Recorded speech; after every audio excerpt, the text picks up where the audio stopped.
நல்ல தகப்பனுக்காக இயேசுவின் நாமத்தில் நன்றி செலுத்துகிறோம். இந்த ஆசீர்வதிக்கப்பட்ட வேலைக்காக பரலோக நாமத்துக்கு ஸ்தோத்திரம் செலுத்துகிறோம். தேவ பிள்ளைகளே, யூடியூப்ல இயேசுவின் நாமத்தினால ஏராளமான வசனங்களையும் உங்க வாழ்க்கைக்கு ஏற்ற பரிசுத்த வார்த்தைகளையும் ஏராளமான தெய்வ வார்த்தைகள் நல் வழியையும் நல்ல பாதைகளை உங்களை கொண்டு போய் சேர்க்கும்படி எப்படி வாழணும், எப்படி இருக்கணும் என்று சொல்லி கர்த்தராகிய ஆண்டவர் ஒரு நாளும் உங்களுக்கு யூடியூப் வழியாய் கற்றுக் கொடுக்கிறார், சொல்லிக் கொடுக்கிறார். தேவ பிள்ளைகளே, மறக்காம வாட்ஸ்அப்பில் இருக்கிற அத்தனை நிறையா வீடியோஸ் போட்டிருக்கிறோம். கர்த்தர் நாம் மகிமைப்படும்படி நல்லா பாருங்க. உங்கள் ஆசீர்வாதத்துக்காகத்தான் இவைகளை செய்கிறோம், போடுகிறோம். நீங்கள் நல்லா இருக்கணும், உங்கள் வாழ்க்கை நல்லா இருக்கணும், நீங்கள் கர்த்தருடைய மகிழ்ச்சியில் நிறைந்திருக்கணும், குறை இல்லாமல், தடை இல்லாமல், தடுமாற்றம் இல்லாமல் நீங்கள் வாழணும். கர்த்தர் அதுதான் விரும்புகிறார். தேவ அன்பு பிள்ளைகளே, ஜபத்தி வசனத்தையும் பாருங்க. கர்த்தர் உங்களை ஆசீர்வதிப்பார். இந்த தெய்வ ஆவியானவர் பேசுகிறனால தெய்வ ஆவியின்படியாகவே 10:20 நிமித்தம் பேசுகிற நீங்களால பரிசுத்த ஆவியானவர் உங்களுக்குள்ள இருந்து பேசுவார் என்று பார்க்கிறோம். அதனால இயேசுவின் நாமத்தினால பரிசுத்த ஆவியானவர் இந்த நாளிலே கூட பேசுகிறார். அதனால தயவு செய்து சபத்தை கேளுங்க, வசனத்தை கேளுங்க. கர்த்தர் உங்களை நன்கு வைப்பார், நல்ல வைப்பார். அதனால இந்த நாளிலே இந்த நாளுக்கு ஏற்ற பரிசுத்தமான வசனம் 119 சங்கீதத்துல 9 வசனம் இப்படியே சொல்லுகிறது: வாலிபன் தன் வழியை எதனால் சுத்தம் பண்ணுவான்? உம்முடைய வசனத்தின்படி தன்னை காத்துக் கொள்ளுகிறதுனால் தான். தேவ பிள்ளைகளே, ஒரு மனுஷனுடைய வழி எதனால் சுத்தம் பண்ண முடியும்? எதனால் காத்துக்கொள்ள முடியும்? எதனால் சுத்தப்படுத்த முடியும்? எதனால் காத்துக்கொள்ள முடியும்? தன் வசனத்தின்படி. தன் வசனம் இருந்தால் அந்த வசனத்தின்படியாகத்தான் ஒரு மனுஷனை காத்துக்கொள்ள முடியும். இந்த வேதம் பாருங்க, இந்த வேதத்தில் இருக்கிற அத்தனை சத்திய வசனங்களும் உலகத்துல கிடைக்காத நன்மையான ஆசீர்வாதமான நடத்துகிற பரிசுத்தமான வார்த்தை. நீங்க இந்த வார்த்தையை தான் படித்து, இந்த சத்தியம் தான் படித்து, இந்த வசனத்தை தான் படித்து இந்த உலகத்துல நீங்க வாழணும். இந்த சத்தியம் இல்லாத இந்த பூமியில வேறு சத்தியத்துக்கு வாழ்க்கை கிடையாது. ஏனென்றால் லூக்கா சுவிசேஷத்துல 19 அதிகாரத்துல இப்படியாய் தேவனுடைய நாமம் மகிமைப்படும்படி 39 வசனம் சொல்லுகிறது. லூக்கா சுவிசேஷத்துல 10 அதிகாரத்துல 39 வசனம். அவளுக்கு மரியாள் என்னப்பட்ட ஒரு சகோதரி இருந்தாள்.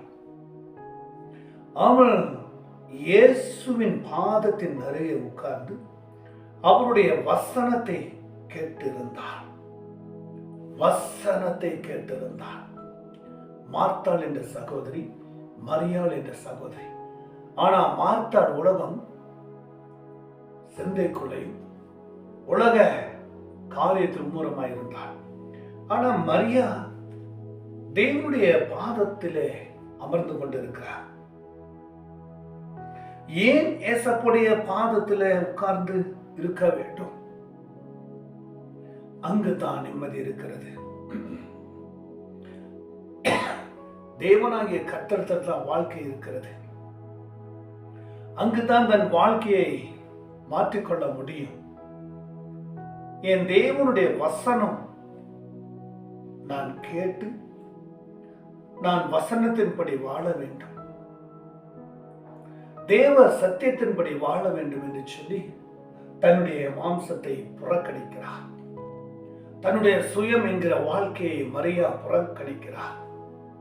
மரியாவுடைய வாழ்க்கை இப்ப என்ன என்று கேட்டால், தேவ பரிசுத்தத்துல வளரணும், தேவ வசனத்துல வளரணும். தேவன் என்ன வசன வார்த்தைகளை கொடுக்கிறார்களோ அந்த வசனத்தின்படி வாழ தன்னை தயார்படுத்துகிறார். தன்னை வசனத்தின்படி வாழ மாற்றுகிறார்.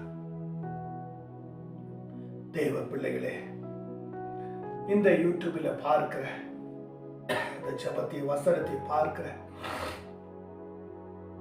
உங்களுக்காய் கர்த்தர் பேசிக் கொண்டிருக்கிறார். உங்க வழியை இப்பொழுதே பரிசுத்தத்துல கொண்டு வாங்க.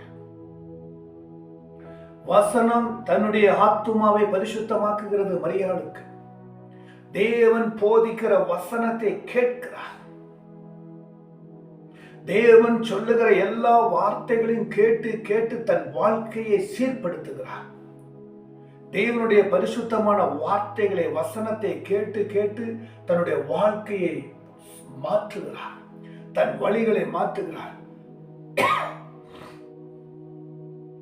தன்னையே மாற்றும்படி தேவ சமூகத்தில் உட்கார்ந்து ஜெபித்துக் கொண்டிருக்கிறாங்க. அங்க பாருங்க, நல்ல ஒரு வசனம். அவளோட மரியாதை என்னப்பட்ட சகோதரி இருந்தால் அவள் இயேசுவின் பாதத்துல உட்கார்ந்து உடைய வசனத்தை கேட்டுக்கொண்டிருந்தார். என் தேவ பிள்ளைகளே, கர்த்தர் உங்களை பார்த்து பேசுகிறார். இந்த உலகத்துல தேவ வசனத்துக்கு மாத்திரம்தான் பரலோகத்துக்குரிய வாழ்வையும் வழியும் காட்டும். இந்த பரிசுத்தமுள்ள வார்த்தைகள் தன் உயிர்ப்பிக்கிறதா இருக்கும். இந்த வார்த்தை ஒரு மனுஷனை உருவாக்கும். இந்த வசனம் ஒரு மனுஷனை புடமிடும். மரியாள் தன்னுடைய வாழ்க்கையில வசனத்தை கேட்டு கேட்டு கேட்டு கேட்டு தேவ பக்கத்துல திரும்புகிறார். தேவனுடைய வார்த்தைகளை வசனத்தை கேட்டு கேட்டு தேவனை சார்ந்து கொள்ளும்படி தன் இருதயத்தை ஒருமுகப்படுத்துகிறார். தேவ சமூகத்துக்கு தன்னை கொடுக்கிறார். தேவ பரிசுத்தத்தில் தன்னை கொடுக்கிறார். தன் வாழ்க்கையே வசனத்தின் வழியாய் கொடுக்கிறார். தன் வாழ்க்கையை வசனத்தின்படி வாழும்படி தன்னை அர்ப்பணிக்கிறார். தேவனுடைய பாதம் நன்மையானது. தேவனுடைய பாதத்தில் உட்காருவது வாழ்வு செழிப்புண்டாகும். தேவனுடைய சமூகத்தில் உட்கார்ந்து பாதுகாப்பா இருக்கும். தேவனுடைய சமூகத்தில் உட்கார்ந்து கொண்டு இருப்பது உனக்கு செழிப்பா இருக்கும். தேவ வசனத்துல உட்கார்ந்து தேவ பாதத்துல உட்காருவது உங்க வாழ்க்கைக்கு ஒரு உயர்ந்த ஸ்தானமா இருக்கும், உயர்ந்த ஸ்தலமா இருக்கும். தேவ சமுத்திர உட்கார்ந்து வசனத்தை ஒவ்வொன்றும் கேட்க கேட்க கேட்க கேட்க தன் உள்ளத்திலே நிரப்பிக்கிட்டே இருந்தார். பதித்து கொண்டே இருந்தார். தன்னை ஸ்திரப்படுத்திக் கொண்டிருந்தார். தன்னை திடப்படுத்திக் கொண்டிருந்தார். தன்னை உறுதிப்படுத்திக் கொண்டிருந்தார். அந்த வசனத்துக்கு ஏற்றபடி வாழ்க்கையை தன்னை அர்ப்பணிக்கிறார். வசனத்தை கேட்டு தன்னை அர்ப்பணிக்கிறார் தேவனுக்கு. இந்த மரியா தேவ பாதத்துல உட்கார்ந்து தேவ வசனத்தை கேட்டு இதுதான் நம்முடைய வாழ்க்கை என்று சொல்லி நல்ல பங்கை தெரிந்து கொள்ளுகிறார். இயேசுவின் நாமத்தினால நல்ல பங்கை தெரிந்து கொள்ளுகிறார். 42 நல்ல பங்கு எங்க இருக்கிறது? வசனத்தின்படி வாழ்வது தான் நல்ல பங்கு. வசனத்தின்படி வாழ்ந்து கொண்டிருப்பது தான் நல்ல பங்கு. வசனமே ஒரு மனுஷனுக்கு நல்ல பங்காய் கொண்டு வரும். தன்னையே நல்ல பங்காய் கொடுத்து விட்டார். தன்னையே வார்த்தைக்கு கீழ்ப்படியும்படி கொடுத்தார். தன்னையே பரிசுத்த வார்த்தையை மாற்றிக்கொண்டார். இதுதான் ஒரு வார்த்தை சொல்லுகிறது. யோவான்ல இப்படியா 2ஆம் அதிகாரத்துல 5ஆம் வசனம் இப்படியாய் கர்த்தரை நாம் மகிமைப்படும்படி நம்மளோடு கூட பேசிக் கொண்டிருக்கிறேன். தேவ பிள்ளைகளே, என் அன்பு பிள்ளைகளே, வசனத்தை பார்த்து கொண்டிருக்கிற, இந்த ஜெபத்தை பார்த்து கொண்டிருக்கிற, இந்த சத்தியத்தை பார்த்து கொண்டிருக்கிற தேவ பிள்ளைகளே, வசனத்தின்படி வாழ கத்துக்கொள்ளுங்க. வசனம் தான் ஒரு மனுஷனுக்கு உயிர் தரும். வசனம் தான் ஒரு மனுஷனை பரிசுத்தமாக்கும். வசனம் தான் ஒரு மனுஷனை காத்துக்கொள்ளும். வசனம் தான் ஒரு மனுஷனுக்கு பாதுகாப்பா இருக்கும்.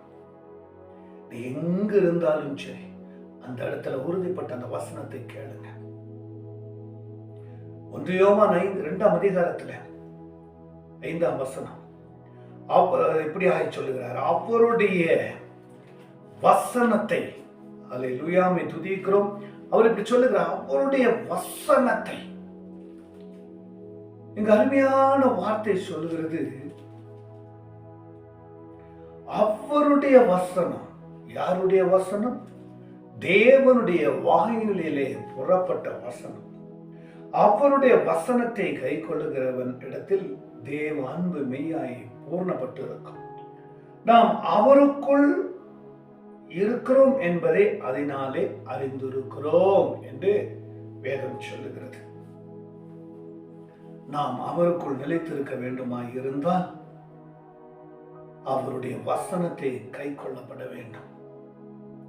அவருடைய வசனத்தின்படி வாழ நாம் கற்றுக்கொள்ளப்பட வேண்டும். அவருடைய வசனத்தை கை கொள்ளுகிற இடத்துல தேவ அன்பு இருக்குமாமா. ஒரு மனுஷனுக்குள்ள தேவ அன்பு இருக்க வேண்டுமா இருந்தால் அவருடைய வசனத்தை கை கொள்ள வேண்டும். அவருடைய சத்தியத்தின் வார்த்தைகளை கை கொள்ளப்பட வேண்டும். அவருடைய வசனத்தை கை கொள்ளும் இடத்துல தேவ அன்பு மெய்யா இருக்குமாமா, உண்மையா இருக்குமாமா. நம்பும் பொழுது, ஏற்றுக்கொள்ளும் பொழுது உண்மையாய் சார்ந்திருக்கும் என்று சொல்கிறார். உண்மையாய் மெய்யாய் பூர்ணப்பட்டிருக்குமாமா.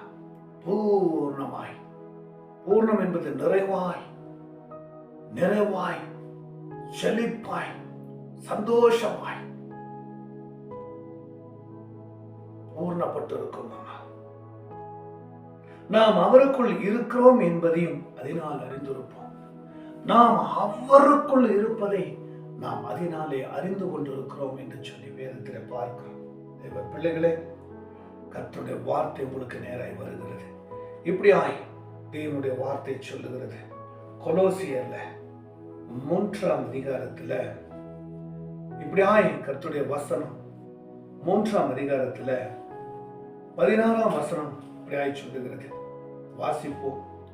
கிறிஸ்துவின் வசனம் உங்களுக்குள் சகல ஞானத்தோடும் பரிபூர்ணமாக வாசமாய் இருப்பதாக. அதனால சங்கீதத்தினாலும் கீர்த்தனைகளினாலும் ஞான பாட்டுகளினாலும் ஒருவருக்கு ஒருவர் போதித்து புத்தி சொல்லிக் கொண்டு உங்கள் இருதயத்திலே கர்த்தரையுடன் பாடி வார்த்தையிலாவதும் கிரியிலாவதும் நீங்கள் எதை செய்தாலும் அவையெல்லாம் கர்த்தராகிய இயேசுவின் நாமத்தில் செய்து அவர் முன்னிலையாக பிதாகிய தேவனை ஸ்தோத்திரியுங்கள் என்று இந்த இடத்துல பார்க்கிறோம். கர்த்தருடைய வசனம் உங்களுக்குள்ள வந்துட்டா ஞானத்தை தந்துருவார், நல்ல புத்தி தருவார், நல்ல ஞாபக சக்தி கொடுப்பார். அவரை கீர்த்தனம் பண்ணி பாடி துதித்து ஆராதிக்கக்கூடிய அந்த பக்தி வைராகியத்தை கொடுப்பார். வார்த்தையிலும் கிரியிலும் நீங்கள் எதை செய்தாலும் தேவ வசனத்தின்படி செய்ய வேண்டும். தேவ வசனத்தின்படி வாழ வேண்டும். தேவ பரிசுத்த வல்லமையை கொண்டு வார்த்தை கொண்டு நடக்க வேண்டும் என்று சொல்லுகிறார். நீதிமொழியில இப்படியாய் ஒரு வசனம் சொல்லுகிறது. நீதிமொழி 7ஆம் ஸ்தோத்திரம் பண்ணீங்க. நீதிமொழியில 5ஆம் அதிகாரத்துல 7ஆம் வசனம் தேவனாகிய கர்த்தர் நம்மளை பார்த்து இப்படியாய் பேசுகிறார். 5:7 ஆதலால் பிள்ளைகளே, இப்பொழுது எனக்கு செவி கொடுங்கள், என் வாயின் வசனங்களை விட்டு நீங்காதிருப்பதாக. இப்பொழுதே எனக்கு செவி கொடுங்க, என் வாயின் வசனங்களை நீங்கள் விட்டு விலகாத இருப்பீராக என்று சொல்கிறார். நீங்காது இருங்கள் என்று சொல்கிறார். இந்த வசனத்தை விட்டு நீங்கி போகக்கூடாது. இந்த வசனம் நீங்க போகும்போது காக்கும். இந்த வசனம் நீங்க வரும்போது காக்கும். இந்த வசனம் நீங்க தூங்கும்போது காக்கும். இந்த வசனம் நீங்க என்ன காரியம் செய்தாலும் உங்களை காக்கும். நல்ல பங்கை தெரிந்து கொண்ட மரியா அவர்களை போல காத்திருந்து வசனத்தை கேட்டு தன் உள்ளத்தை மாற்றின அந்த மரியா அவர்களை போல தன்னுடைய பரிசுத்தத்தில் அதிகரித்துக் கொண்டதே வசனத்தை கேட்டு கேட்டு தன்னை தூய்மைப்படுத்தின மரியா அவர்களை போல இன்னைக்கு உங்களை மலைக்கிறார். உங்களையும் பார்த்து கொண்டிருக்கிற இந்த வசனத்தின் நிமித்தம் இப்பொழுதே கர்த்தர் உங்களை புடமிடுகிறார், பொன்னாய் விளங்கும்படி செய்கிறார். இப்பொழுதே கர்த்தர் இந்த வசனத்தின் நிமித்தம் உங்களை ஆசீர்வதிப்பார். இந்த வசனத்தின்படி உங்களை ஆசீர்வதிப்பார். தேவ பிள்ளைகளே, இப்பொழுதே உங்களை அர்ப்பணிங்க. இப்பொழுதே உங்களை அர்ப்பணிங்க. இந்த வசனத்தின் ஜெபத்தை பார்க்கிற உங்களுக்கு எப்பொழுதே கர்த்தர் நல்ல பங்கை தெரிந்து கொண்டு வாழ வாய்ப்பை தருகிறார். இந்த வசனத்தை பெற்றுக்கொள்ளுங்க, ஜெபத்தை பெற்றுக்கொள்ளுங்க. கர்த்தர் உங்களை ஆசீர்வதிப்பார். ஒரு நாள் உங்களை விட்டு விலக மாட்டார். தேவ பிள்ளைகளே, இந்த வேதத்தில் இருக்கிற எல்லா வசனங்களையும் பார்த்துக் கொள்ளுங்க. ஒரு மனுஷன் தன் வழியை எதனால் சுத்தப்படுத்துவார் என்று சொன்னால் தேவ வசனத்தின்படி தன்னை காத்துக் கொள்வது, வசனத்தின்படி நம்மளை பாதுகாத்துக் கொள்ளுது. வசனத்தின்படி நம்மளை நல்ல பங்கை தெரிந்து கொண்டு நம்ம வாலிபத்திலே தேவ சமூகத்துல வசனத்தை கேட்டு கேட்டு தம்மை அர்ப்பணிக்கும்படி கர்த்தர் உங்களை அழைக்கிறார். கேளுங்க, பாருங்க, கர்த்தர் உங்களை ஆசீர்வதிப்பார். பாருங்க, ஒவ்வொரு குடும்ப பிள்ளைகளும் ஆசீர்வதிங்க. இப்பொழுது இயேசு கிறிஸ்துடைய கல்வாரி ரத்தம், கல்வாரி வசனம் ஒவ்வொரு பிள்ளைகளையும் இப்பொழுது பார்க்க பார்க்க தொடப்படுவதாக, கேட்க கேட்க உள்ளத்துல நிரப்பப்படுவதாக, தன்னுடைய இருதயத்தை சிந்த நினைவை வசனத்துக்கு நேராய் கொண்டு வரும்படி, நேராய் வரும்படி, நேராய் காத்துக்கொள்ளும்படி தெரிந்து கொண்டு அதையின்படி வாழ இப்பொழுது பிள்ளைகள் கற்றுக்கொள்ளுங்க. நீங்க ஆசீர்வதிங்க, தாங்குங்க. ஜெபம் இயேசுவின் நாமத்தில் ஜெபிக்கிறோம் நல்ல தகப்பனே.